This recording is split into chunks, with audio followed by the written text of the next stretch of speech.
মাত্র একটা রেসিপিতে পুরো এক হাঁড়ি ভাত শেষ হয়ে যাবে, খেতে এতটাই মজা। একবার এই রেসিপি এইভাবে ট্রাই করে দেখতে পারেন, সবাই এই রেসিপির ফ্যান হয়ে যাবে। তো চলুন রেসিপিটি দেখে নেওয়া যাক। এর জন্য এখানে প্রথমেই নিয়েছি ওলকপি। ওলগুলাকে আমি খুব ভালো মতো করে কেটে ধুয়ে পরিষ্কার করে নিয়েছি, আর এইভাবে পাতলা করে কেটে নিয়েছি যাতে সেদ্ধ করতে সুবিধা হয়। এখন একটা কড়াইতে ওলকপিগুলো দিয়ে দিব, সাথে দিব পরিমাণ মতো কাঁচামরিচ আর সেদ্ধ হওয়ার জন্য পরিমাণ মতো পানি।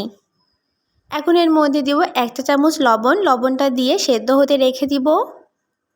10 থেকে 15 মিনিটের মধ্যে খুব ভালো মতো করে এই ওলকপিগুলো সেদ্ধ হয়ে যাবে। সেদ্ধ হয়ে গেলে পানি থেকে উঠিয়ে নিব। একটা স্ট্রেনারের সাহায্যে ওলকপিগুলোকে পানি থেকে তুলে নিব। এখন এই কাঁচা মরিচ আর সেদ্ধ ওলকপিটাকে খুব ভালো মতো করে বেটে নিতে হবে।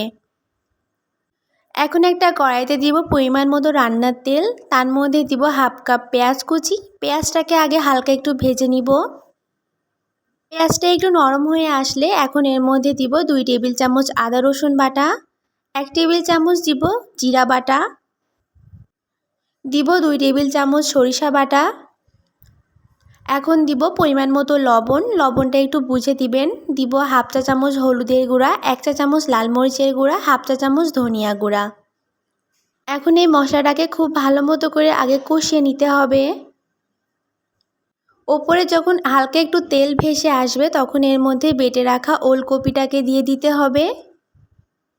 ওলকপির মধ্যে ব্যবহৃত কাঁচামরিচটাও কিন্তু এর সঙ্গে বেটে নিয়েছি। এখন মশলার সঙ্গে খুব ভালো মতো করে ওলকপিটাকে মিশিয়ে নিব। এই পুরো রান্নাটা করতে কিন্তু চুলার আঁচটা মিডিয়াম লোতে রেখে দিতে হবে। আর প্রথম অবস্থায় কিন্তু অনবরত নাড়াচাড়া করতে হবে, নয়তো কিন্তু কড়াইয়ের সঙ্গে লেগে যাবে। খুন্তিটা দিয়ে এরকম খুব ভালো মতো করে এঁচে এঁচে এগুলোকে ভেজে নিতে হবে। এই পর্যায়ে তেলের পরিমাণটা একটু কম লেগেছে, তার জন্য আরেকটু তেল এখানে ব্যবহার করেছি। এখন অনবরত নেড়ে চেড়ে খুব ভালো মতো করে এগুলাকে ভেজে নিব। এইভাবে একবার এই ওলকপি রান্না করে দেখতে পারেন, এই রেসিপির ফ্যান হয়ে যাবেন, খেতে এতটাই মজা হয়। অনবরত নাড়তে চাড়তে দেখবেন কড়াই থেকে এরকম উঠে আসছে আর এরকম ঝুড়া হয়ে গেছে, তখন বুঝে নিতে হবে এই রেসিপিটি একদম তৈরি হয়ে গেছে। তৈরির পর অনেক সুন্দর একটা সুঘ্রাণ বেরোয়। একবার এইভাবে ট্রাই করে দেখতে পারেন। যারা ওলকপি খেতে পছন্দ করেন না তারাও এই রেসিপির ফ্যান হয়ে যাবেন।